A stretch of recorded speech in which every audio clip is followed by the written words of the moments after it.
¿Qué idea tienen del megacolon? Todos deben tener una idea.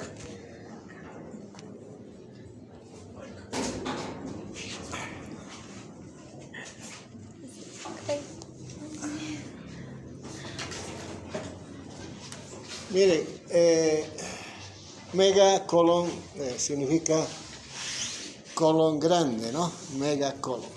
Entonces he querido primero mostrarles lo que es normal, ¿no? Normalmente el ciego, el diámetro y su longitud son 6 a 7,5 centímetros. El colon ascendente, 6 a 7 centímetros y 15 a 20 centímetros de longitud. El ciego solo tiene 6 centímetros, ¿cierto? El colon transverso, diámetro 5 centímetros, longitud 45 a 50. El descendente, longitud 3 centímetros. Miren, del ciego, luego el transverso, el descendente va bajando el diámetro, ¿no? En el descendente son 3 centímetros. Y en el sigmoide, 2,5 a 3 centímetros el diámetro. Y 40 a 45 centímetros de longitud. Entonces, esto es lo normal. Y el recto es variable. Puede distenderse mucho, etcétera, es bastante variable. Pero hasta el sigmoide habitualmente es donde se habla de dolicomegacolon o de megacolon. En resumen, el colon pues es la parte terminal del tubo digestivo, ¿no es cierto?, que empieza donde termina el intestino delgado en la válvula ileocecal y luego, fíjense, el ciego, el ascendente, el transverso, el sigmoide o colon pélvico y el recto que está en la pelvis. Finalmente termina en el conducto anal, pero el colon, pues obviamente, en mucha bibliografía hablan desde el ciego hasta la unión recto-sigmoidea que está acá, a nivel del promontorio habitualmente.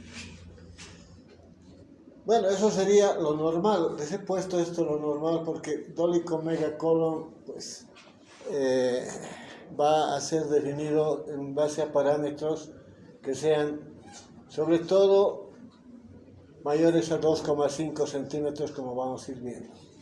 Entonces, el megacolon deriva del griego colon grande, que como vieron anteriormente, miren, de longitud unos 50 centímetros habitualmente, ¿no? De llano. Pero en el megacolon chagásico, el dolicomegacolon andino, pues llegan, sobre todo en el andino, han medido hasta 2 metros de colon, ¿no es cierto? Entonces, se refiere a una dilatación tanto del diámetro como de la longitud, que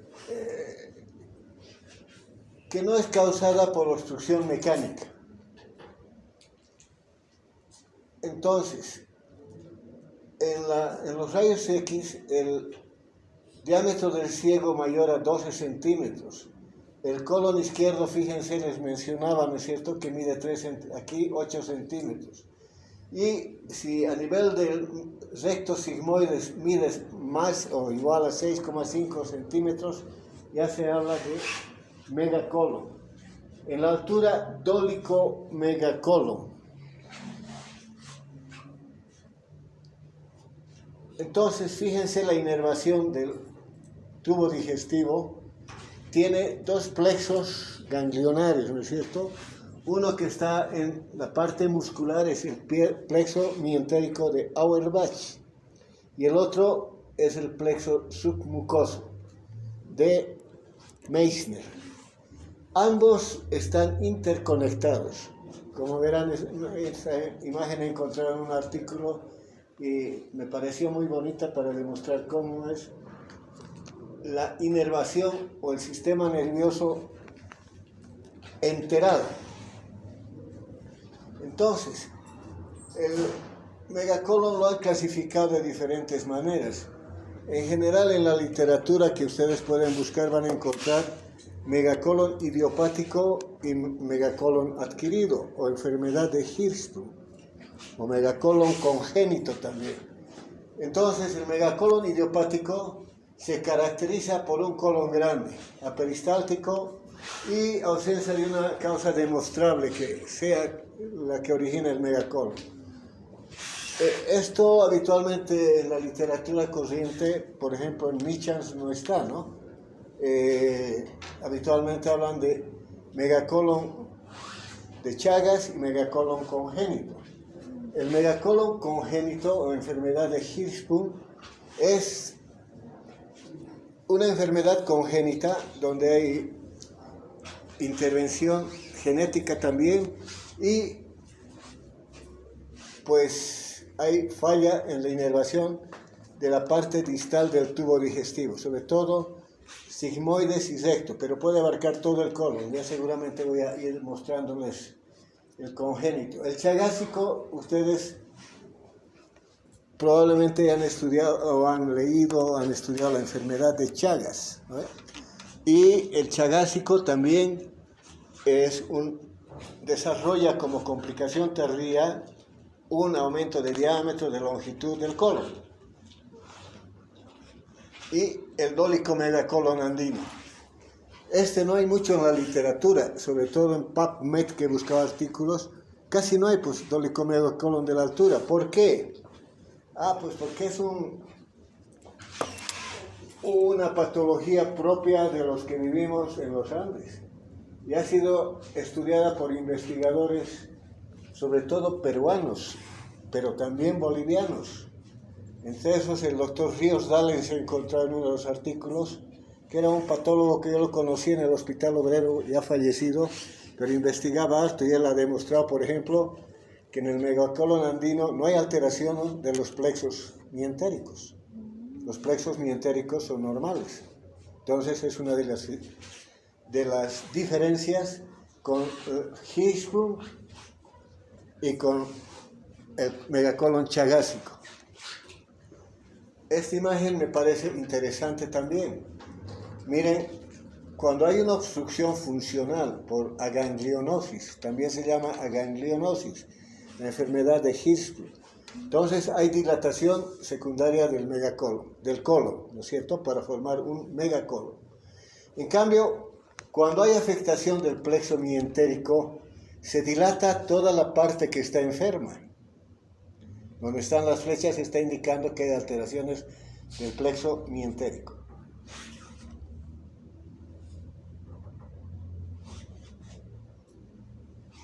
Bueno, el megacolon idiopático, el primero que les mostraba, pues he visto un artículo donde ven que este megacolon se caracteriza sobre todo por estreñimiento pertinaz y dificultad para la defecación, distensión abdominal, pero es poco frecuente, no es una patología frecuente, pero sí existe esta patología descrita. Miren, estas imágenes son de un artículo de PubMed que es dolicomega o megacolon idiopático, o sea que no hay una causa orgánica que justifique la dilatación del colon. Han hecho estudios, pues han encontrado algunas alteraciones histopatológicas en las neuronas, etcétera, pero no hay una causa hasta ahora que justifique la dilatación del colon. Ahora, el dolicomegacolon andino es el que nos interesa más junto con el chagásico, porque ambas patologías las tenemos en el país. El dolicomegacolon andino, aquí está René Obando y David Frisancho. Al David Frisancho, que es un peruano, un investigador peruano, que ha estudiado esta patología en el Puno, que está a 3.500 metros sobre el nivel del mar, y le han dado el título de doctor en medicina, ¿no?, por sus trabajos en dolicomegacolon, y él es el que estos autores le han dado el nombre de dólico megacolon de altura, que además han comprobado que es un aumento de diámetro y longitud diferente totalmente al chagásico. Como les he mostrado en la imagen, ese esquema del problema de la dilatación. Entonces, estos doctores pues han empezado a medir los colonos en la altura y han encontrado medidas grandosas, ¿no? ¿Quiénes adolecen? Pues ustedes van a ver en nuestros hospitales, yo por lo menos he operado harto vólvulo. El vólvulo es la principal complicación del dolicomegacolon andino. Y pues yo trabajaba en el Alto y me llamaban a veces a la clínica Agramont, ahí es donde estaba un tiempo también, aparte de estar en el Obrero, y había bastante dolicomegacolon, sobre todo la presentación clínica aguda en emergencias. Entonces, se presenta en poblaciones que viven en los Andes, pues, ¿no? Parece que la dieta rica en fibra inhibe la elastogénesis, que es una propiedad del colon, pues que al inhibirse hace que el colon aumente de diámetro, ¿no? La producción de tejido conectivo. También han atribuido a la menor presión barométrica, ¿no? Que según la ley de Boyle-Marriott, en la altura a menor presión atmosférica hay mayor expansión de los gases, por tanto hay una expansión. Esa es la hipótesis, la teoría que manejan los investigadores de la altura. Otra característica es que pues tanta gente vivimos acá y viajan, ustedes ven a la población de los Andes, normal, ¿no es cierto? Funciona bien el intestino, incluso el tránsito intestinal es más rápido. Las heces dicen que son de mayor peso, ¿no? La bibliografía que he leído. Pero habitualmente se podrían quejar algunos quizás de distensión abdominal, un poco de flatulencia por los gases. Pero como no hay problema neurológico, pues habitualmente es oligosintomático o asintomático. No se asocia a estreñimiento crónico. A diferencia del chagásico, que su principal complicación es el fecaloma. También se volvula el chagásico, pero menos proporción. 60-70% de fecaloma. Y vólvulo, pues es menos proporción, 20% en alguna publicación. La obstrucción intestinal por vólvulo de sigmoides es la única complicación de esta patología de los Andes. En La Paz habían estudiado en el Hospital Obrero los gastroenterólogos, cirujano y los patólogos. Entre ellos, a todos los he conocido, el doctor Patiño, el doctor Ramiro Ponce eran endoscopistas en el Obrero. El doctor Ríos Dallens era patólogo. El doctor Carlos Aguilar, que fue en la época que llegué yo a formarme en el Obrero como especialista, era el jefe. Hay una publicación que ellos habían estudiado y en el Obrero mismo han estudiado pacientes que se obstruían, ¿no? Con vólvulo de colon, sigmoide.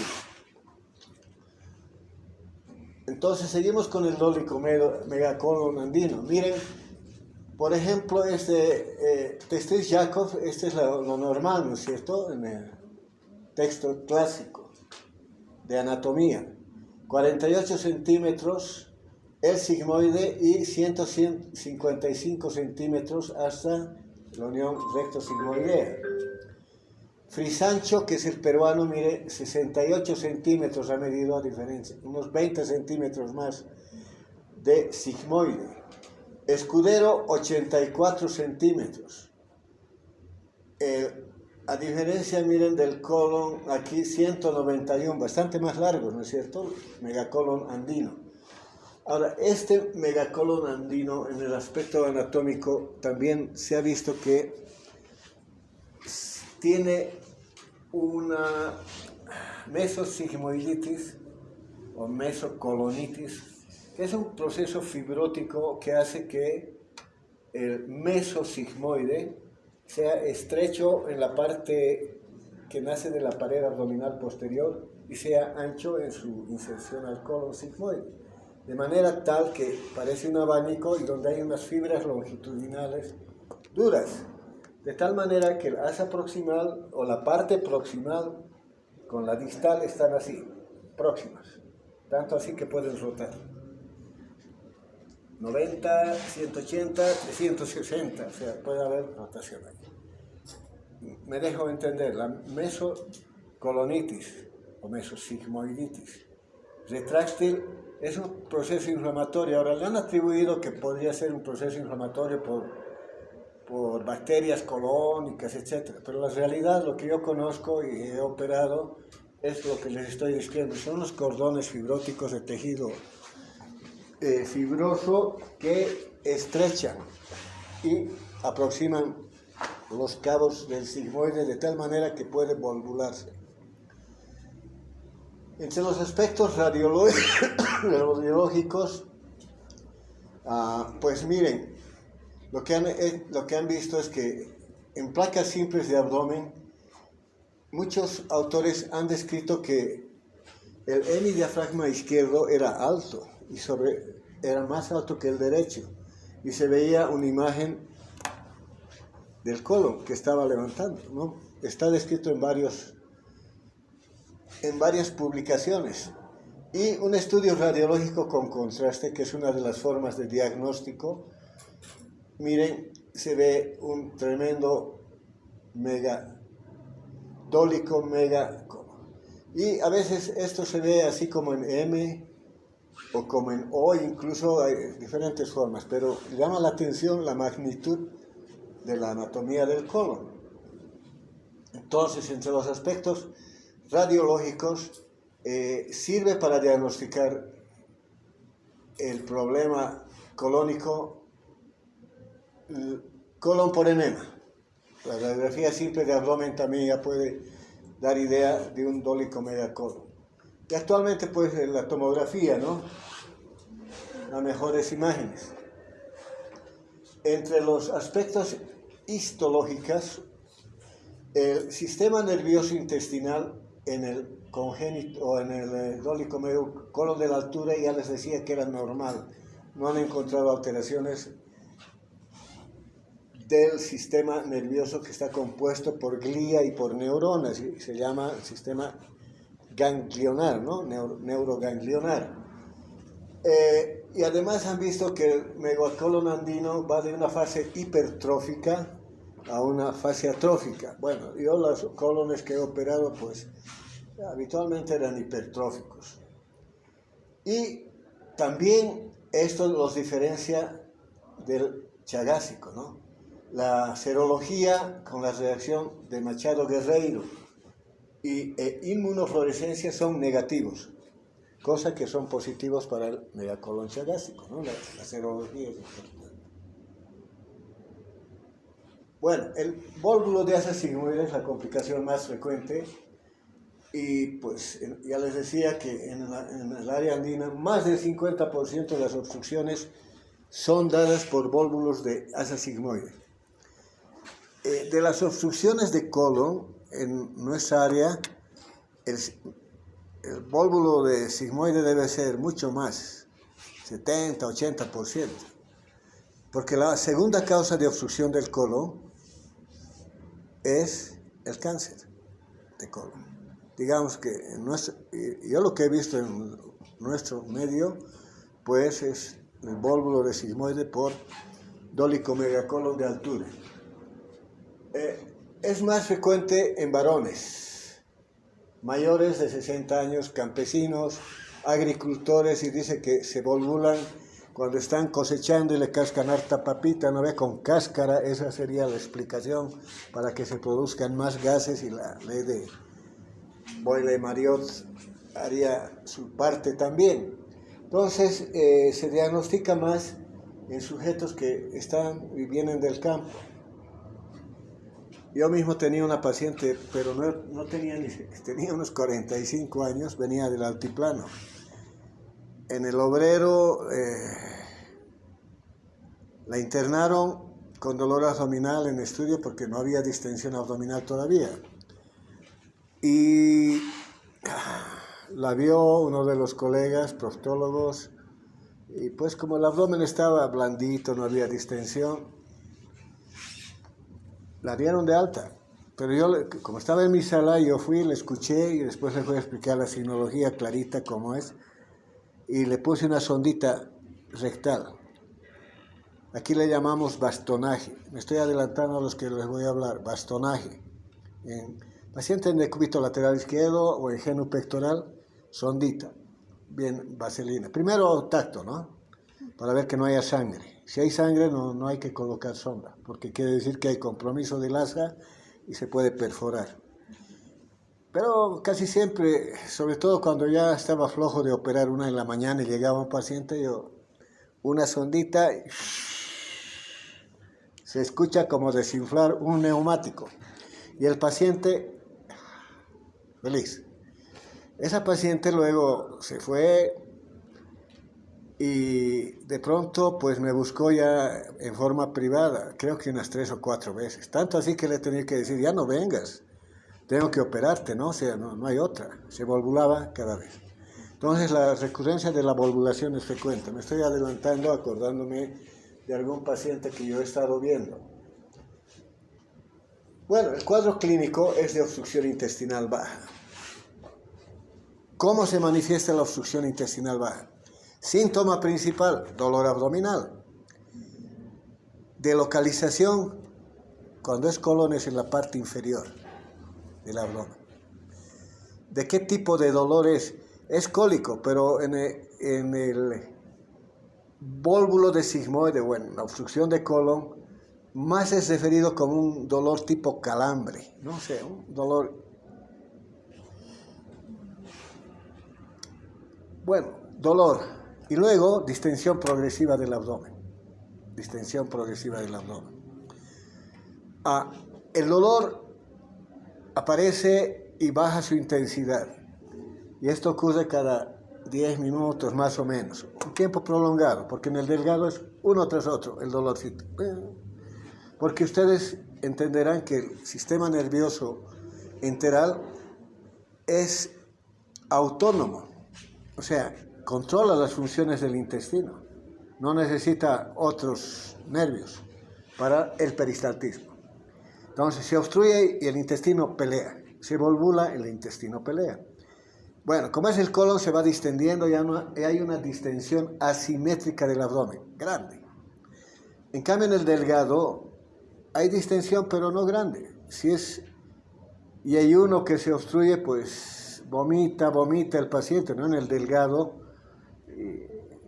hay un poquito de distensión, un poquito, ¿no? En cambio, en el colon parece embarazado, pero de un objeto que está así, ¿no? Distensión asimétrica. Y si uno percute, va a encontrar timpanismo, ¿no? Como si estuvieran percutiendo un bombo. Imagínense un colon así tenso, lo percuten, pueden tocar música con eso, ¿no? Pum, pum. Sí, pues así es. Se constituye en una caja de resonancia además. Ponen el fonendoscopio y suena como timbre metálico, olla cascada aquí, cling, cling, cling, cling. Acuérdense de mí, cuando tengan un paciente van a poner el fonendoscopio, si está con dolor cólico y no ha eliminado gases además, obstipación completa. El que se volvula no tiene eliminación de gases, nada. En cambio, el intestino delgado, pues habrá mate, también un poco de timpánico así distribuido, ¿no? Porque imagínense, son asas delgadas llenas de líquido y gas. Pero como vomita el del delgado, no hay gran distensión. ¿El paciente con vólvulo puede vomitar? Sí. Reflejo, pero, ¿no? Un vómito así escaso. Cuando ustedes tengan pacientes con obstrucción de delgado, el paciente vomita y pregunta en cuánto. Si les dicen he vomitado en una vasenilla, por ejemplo, ¿no? Que es común que tengan en la casa, y he llenado esa, eso es harto, ¿no? Eso probablemente es una obstrucción de intestino delgado. ¿Y qué color ha vomitado? Verde oscuro, delgado. Y fétido, puede ser ilion terminal, ¿no es cierto? Ahí hay bacterias. Pero cuando es vólvulo, pues habitualmente vomitarán después de un día, 2 días, cuando ya hay más compromiso. O sea, habitualmente no hay vómitos, o hay algún vómito reflejo. Entonces, creo que les he dicho las características de una obstrucción intestinal baja. Cuando es colon, no es tan llamativo, pues no es tan agudo, ¿no es cierto? El paciente con obstrucción de colon va a tener dolores cólicos de vez en cuando, o sea, que después que come, le duele, pero pasa. El cáncer no va a obstruir de un día a otro. Va a avanzar seguramente micras, en meses, ¿no es cierto?, hasta que obstruye. Ahí sí yo he visto que el paciente puede tener vómitos que parecen de intestino delgado, pero siempre después de unas 48 horas, no inmediatamente, no a las pocas horas. ¿Por qué? Como se obstruye el sigmoide, por ejemplo, por un cáncer, todo se detiene, se vence la válvula ileocecal y luego va vomitando. También me acuerdo del papá de unos médicos que son cirujanos ahora, los doctores Delgado. Su papá era profesor de gineco, obstetricia. He ido a ver cuando era cirujano joven a medicina interna y veo al paciente con una sonda verde ahí, veo las placas, niveles. Ya hay que operar, está obstruido, delgado, ¿no? Mi cabeza. Entra a operar, oh sorpresa, era un cáncer de colon. Pero lo que estoy hablando es agudo, ¿no? Empieza el dolor agudo, empieza a toser, se empieza a distender y no pueden botar gases, Tanto así que, como les digo, que en nuestro medio todavía hacemos bastonaje, sonda rectal lubricada. Y aquí cuando yo era interno, el empleado de emergencias era el que hacía el bastonaje. Y eso era el empleado de emergencias. Bueno, entonces el cuadro intestinal clínico es de obstrucción intestinal baja. Y la radiografía simple de abdomen es prácticamente diagnóstica. Si existe esta imagen en grano de café, es característica. Lo que les acabo de describir como clínica, más esa radiografía, pues ya está, ¿no? El diagnóstico. Este es un paciente del Hospital Obrero que tengo yo entre mis fotografías. No es un grano de café, pero es el colon distendido con niveles hidroaéreos. También puede adoptar esta forma. No siempre es grano de café. Pero ustedes lo que tienen que aprender a distinguir es, fíjense, semejantes asas, ¿no? No puede ser delgado eso. Niveles hidroaéreos, pues eso significa obstrucción. Esta imagen es la clásicamente descrita en grano de café. Bueno, esta es una fotografía que tengo en mi celular todavía de un vólvulo operado en el Hospital Obrero. Esta fotografía expone ya el colon que ha sido ya devolvulado. Cuando uno mete la mano y está volvulado, sale como sacando un neumático. Sale así, bueno, y ya. A ver. Y miren la magnitud de este sigmoide. Y esa es la mesosigmoiditis que yo refería. Tejido fibrótico. Y que ha unido casi prácticamente la parte proximal con la distal, ¿no? Y ahí es fácilmente pues se tuerce. Uno lo puede destorcer, pero se va a volver a torcer con seguridad. Por tanto, el tratamiento será quirúrgico. Miren esa otra imagen de un vólvulo resecado ya, pero este está en vivo, ¿no? O sea, todavía no se han ligado los vasos. Ahora, el problema es que cuando hay volvulación, si hay una torsión de 360 grados, imagínense, se va a distender el colon, va a haber compromiso vascular y también el meso, ¿no? Entonces eso va a tender a ir a la isquemia a la gangrena a la perforación, sepsis y muerte. O sea que hay mortalidad y lo que hay que hacer es diagnosticarlo pronto. Bueno, el tratamiento del dolicomedia colon andino debería ser quirúrgico siempre, pero como les digo, se puede hacer bastonaje y también se puede devolvular mediante endoscopía. Lo que se debería hacer es pues tener un endoscopio, un fibroscopio en emergencias, pero el obrero no tiene, por ejemplo, en un hospital tan grande y tan importante, entre comillas, ¿no? Porque así somos, pues deberíamos tener ya. Yo he trabajado en emergencias, por eso sé hablarles del bastonaje bien, pero nunca he hecho una devolvulación vía colonoscópica, que es lo ideal, porque el colonoscopio ingresa, ve la torsión y además valora el intestino. Si el endoscopista ve que hay compromiso vascular, el tratamiento es cirugía de emergencia. Si se devolvula fácilmente, ese paciente hay que prepararlo, sobre todo si es mayor de 60 años, para hacer una resección y anastomosis terminal en un solo tiempo. Si las condiciones generales del paciente son buenas, si el colon que se ha distorcido es como ese, bonito, no está rosadito, etc., se puede resecar y unir. En cambio, si hay compromiso vascular, pues habría que hacer la devolvulación, la sigmoidectomía y colostomía. La colostomía puede ser hecha de dos formas. No les voy a explicar técnicas porque no las van a nunca hacer.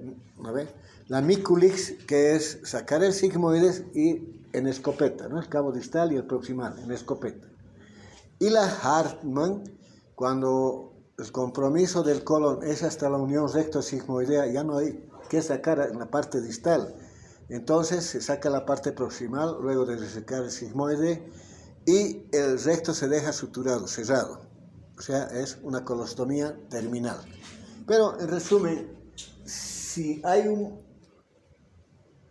pacientes que están en buenas condiciones generales y se encuentra un colon donde no ha habido compromiso vascular grande, yo siempre hacía anastomosis primarias en el obrero y ahí arriba también.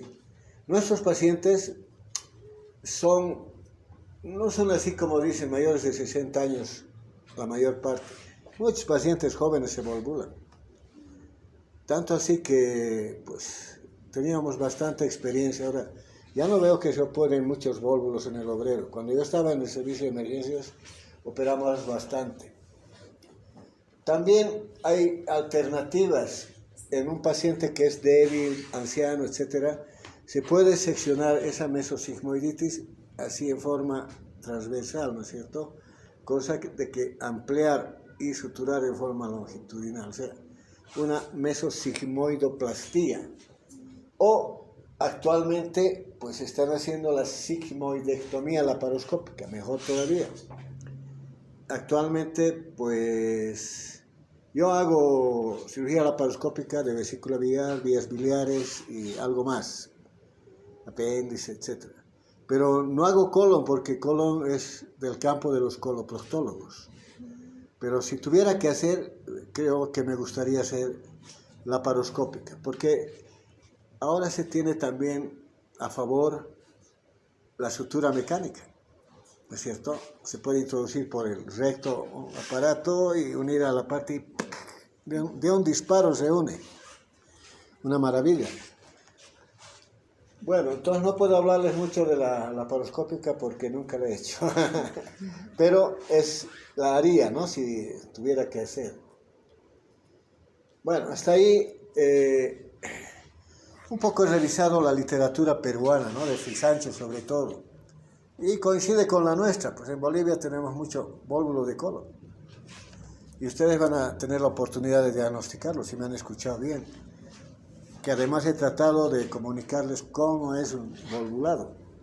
Y les he contado de una paciente joven también, para que no sea de pacientes ancianos nomás. Bueno, entonces Chagas, la enfermedad de Chagas. Ese es el doctor Chagas. En 1909 él ya ha descrito la megacolon chagásico. Esta es la primera paciente con enfermedad de Chagas. Se llama Berenice, Brasil, ¿no? En Brasil, en Minas Gerais, creo. Este doctor trabajaba investigando enfermedades tropicales, entre ellas el paludismo, y observó y vio que habían pacientes de todas las edades, algunos que tenían fiebre, dolor de cabeza, adenomegalias, algunos con el signo de romaña, que es un hinchazón de un ojo, porque la vinchuca cae, ¿no es cierto?, del techo en la noche, con paracaídas, uno no la siente y ¡puc!, cabal por acá. Y el signo de romaña se llama, ¿no? Entonces, él tiene el mérito de haber descubierto el parásito, el protozoario que es el Trypanosoma cruzi, que es un parásito que se entra dentro de las células, causa daño celular. Por eso es daño ganglionar en la fase aguda del Chagas. Porque cuando el megacolon es una manifestación tardía, parece que en la parte ya tardía hay también un componente de autoinmunidad inducida por lesiones causadas por el Trypanosoma cruzi. Bueno, hay varias teorías, pero yo creo eso porque en la fase aguda pues se diagnostica al paciente como un cuadro infeccioso agudo. Entonces, este doctor Carlos Chagas tiene el mérito de haber descubierto el Trypanosoma cruzi, además de haber descrito cuál era el que le provocaba o el vector y cómo. Ustedes saben que la vinchuca es un hematófago que además vive en viviendas pobres, ¿no? La gente pobre es la que más enferma de Chagas. Además que es un bichito que se oculta pues en las grietas y en la noche se deleita, ¿no?, con sangrecita humana. Pero no, ojalá se deleitara nomás, le gusta tanto que defeca. Y al defecar contamina el sitio ese y ahí está el problema. Pero también, ¿qué otras formas conocen de transmisión de la enfermedad de Chagas? ¿Ah? Por vía oral también. Y también por transfusiones.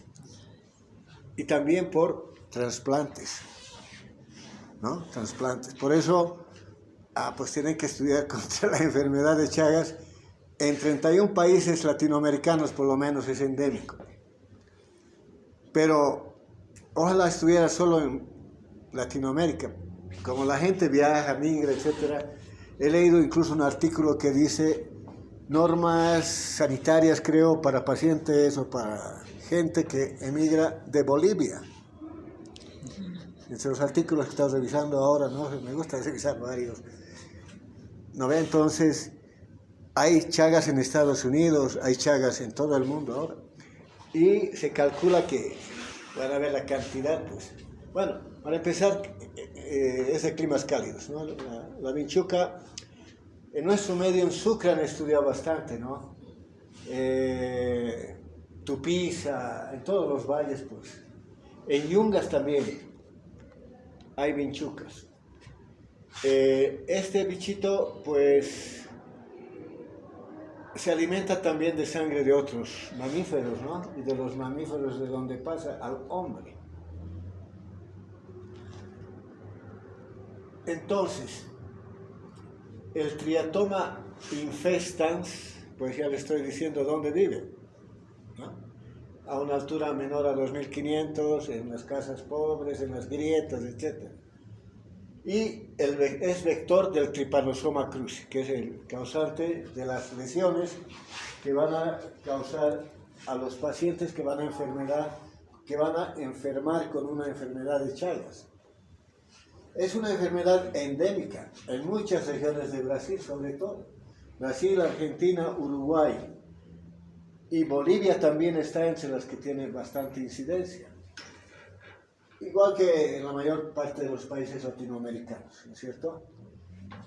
La OMS estima que 17 millones de personas están infectadas en el mundo, pero no funciona en Brasil. En Brasil parecen 5 millones.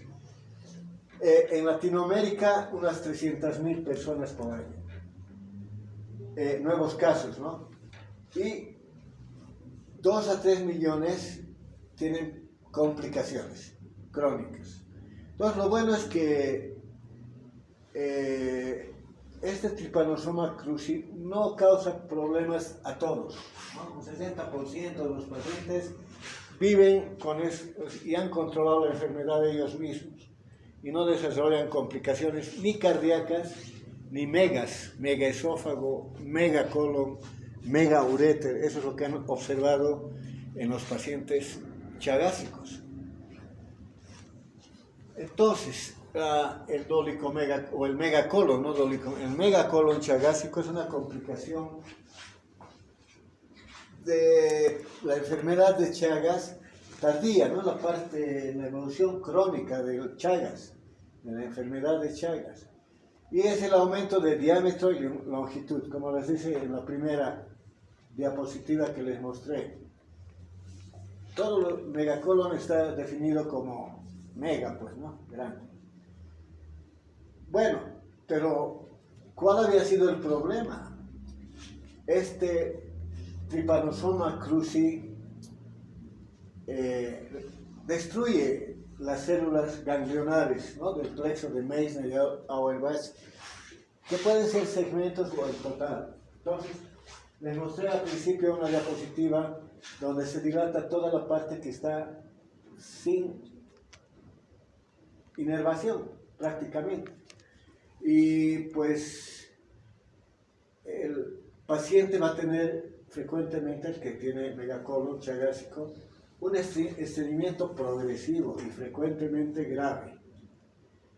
Generalmente llegan con fecalomas. El fecaloma es la complicación principal del megacolon chagásico. También se volvulan, pero más del 60% es fecaloma. Y un 20% menos, pues hay vólvulos también. El fecaloma es una concreción, pues, de heces fecales que se van acumulando en el recto, y cuando uno hace un tacto rectal después de días o semanas que no han defecado, es algo duro, ¿no? Como piedra. Y a veces hay que tratarlo en forma de enemas, ayudar a la evacuación. Hay la enema de Murphy, etc. Con leche, con agua oxigenada, de diferentes formas. Pero también puede llegar a la cirugía, ¿no? Obviamente, si hay vólvulo, es una complicación quirúrgica, ya. Bueno, la historia clínica, ¿no? La procedencia, los antecedentes, las quejas del paciente con una distensión abdominal, con dificultad para evacuar y a veces con formación de fecalomas cada vez más frecuentes, etc. O sea, imagínense un colon que no funciona, no tiene peristaltismo adecuado y pues va a causar muchos problemas con gases que distienden el abdomen, etc. En este caso, pues, si el paciente, por ejemplo, es de una zona rural, pobre, con su casa precaria, donde hay vinchucas y donde hay chagas, antecedente epidemiológico, más los síntomas, hará que se pida una prueba de inmunofluorescencia indirecta o cualquiera de estas pruebas, hemaglutinación indirecta o inmunoensayo, que si son positivas 2 de estas, pues ya eso quiere decir que es Chagas, ¿no? En imagenología, pues van a también verse algo parecido a lo que les he mostrado, pero monstruosos colones, pues, ¿no? Y la manometría, hay ausencia de reflejo inhibitorio recto anal. Porque al distenderse el recto y no haber inervación ahí, pues el ano no va a haber relajación anal. Sirve para el diagnóstico y el estudio de los pacientes, etcétera, pero es parte del estudio clínico para más científico, ¿no? Para ver cómo es la motilidad, las presiones dentro del recto, etc. El tratamiento puede ser clínico. ¿Cómo sería clínico? Pues que ingieran harto líquido, no recomiendan en este caso fibra, ¿no? Porque la fibra hace más piedras, o sea, estoy diciendo piedra por decir algo que se me viene a la cabeza de lo que yo he tocado, y cuando era yo residente, pues ya les contaré cómo hacíamos.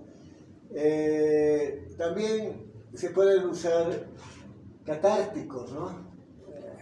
Bisacodil o lactulosa, etc. Ejercicios. Pero aún así, pues la vida es difícil, ¿no? Para el paciente con megacolon chagásico. Nosotros teníamos pacientes que venían a urgencias con fecaloma y se internaban. Pero los internábamos y teníamos que desobstruir, pues.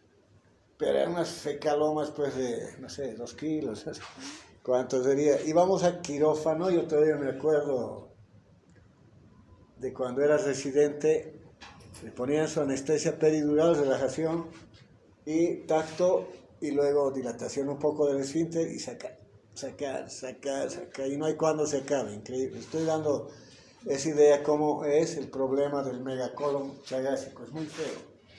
Más bien que acá no vemos mucho. En Tupiza dice que veas el doctor Andrade que trabaja en el Overo Tupiceño, dice que ahí era lo más frecuente. Y el tratamiento quirúrgico. ¿Qué he hecho? No, estoy suficiente.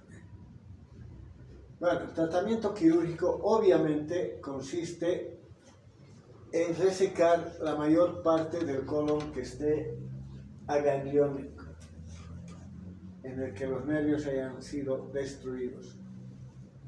Actualmente se puede hacer una resección, fíjense, y anastomosis lo más bajo del recto posible, casi con una sutura por encima de la línea pectínea, o sea, del conducto anal, ¿no es cierto?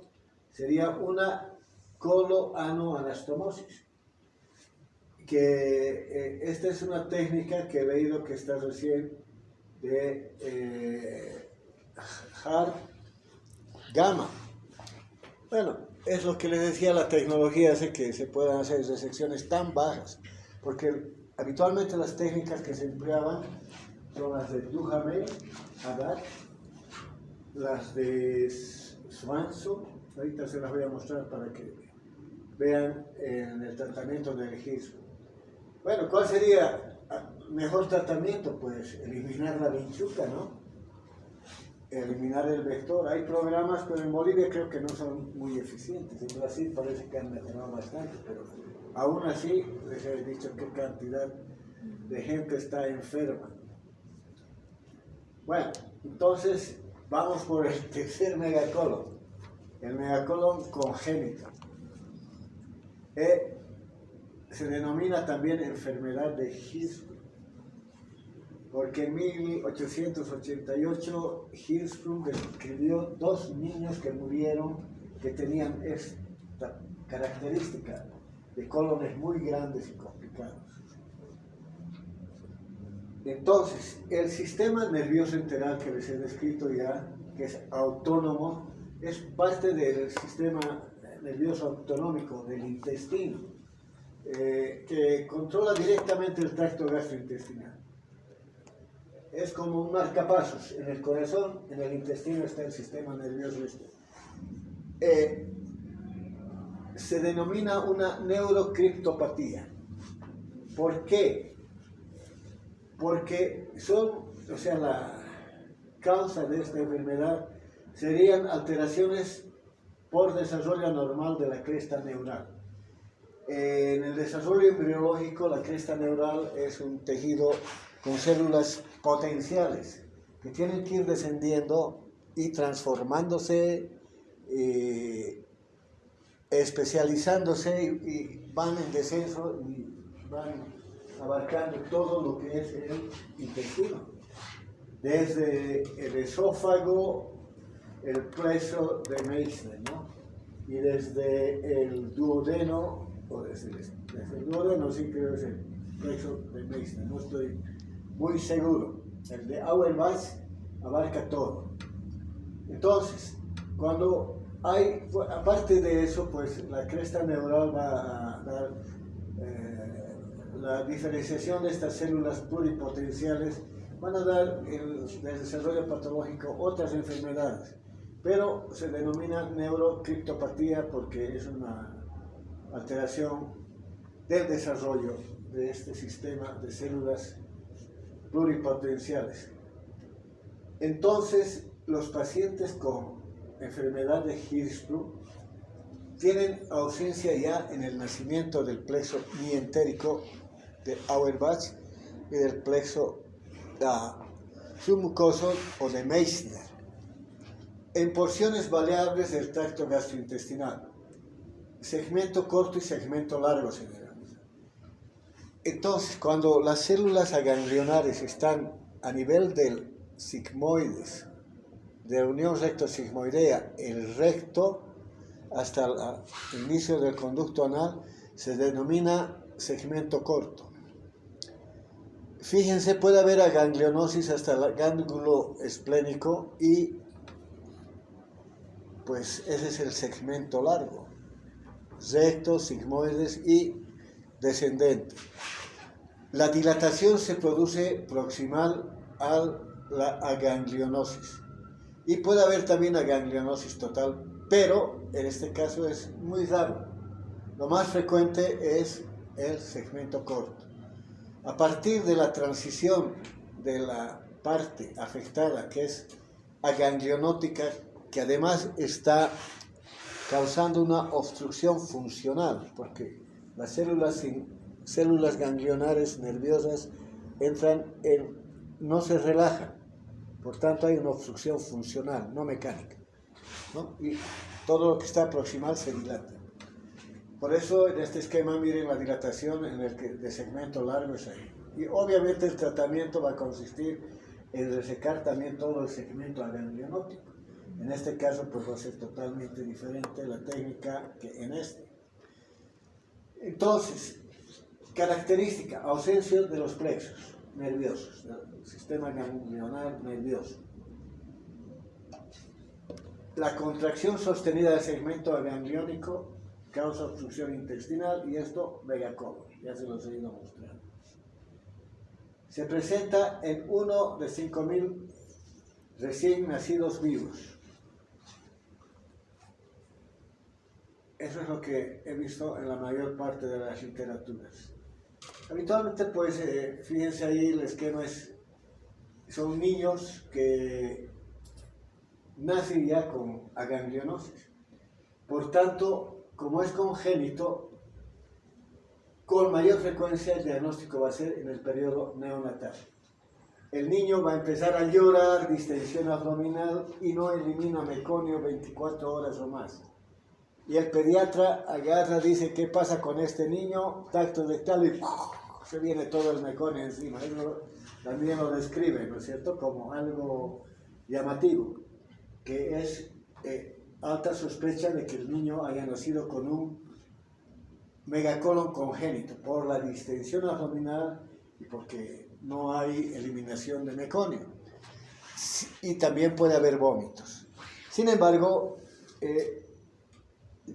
el megacolon congénito también se puede manifestar en la niñez y algunas veces en pacientes de mayor edad.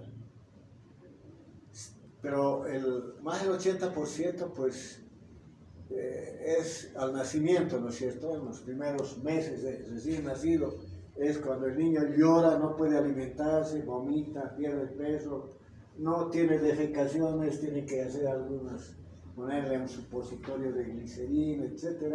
Entonces, hay que sospechar que sea un niño que tiene megacolon congénito o enfermedad de Hirschsprung.